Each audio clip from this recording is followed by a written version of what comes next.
So today we talk about the importance of historic architecture. Historical architecture has a very strong connect to our past and shows about what actually happened in those particular times. But today there is a strong need for them to repurpose them to make them part of a community. Because end of the day, when not every building can end up like a museum, and probably it need not be presented as a museum, because then there is a very like a disjointed connection, because there have been so much of generation of people who probably stopped going to museums. In a situation or a community like this, when we have to focus on readapting them to spaces which have more value to the present times, probably would be a very bigger impact.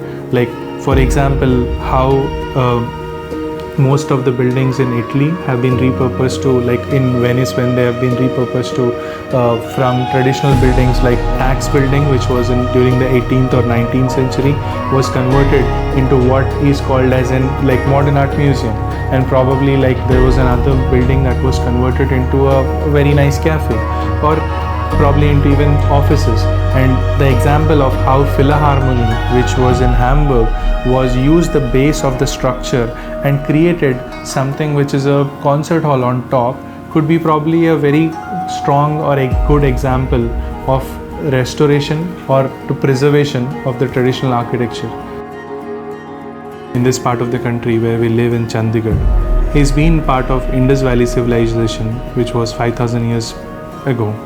And that even the planning that was done by Le Corbusier today was an aspect of how Indus Valley civilization was planned.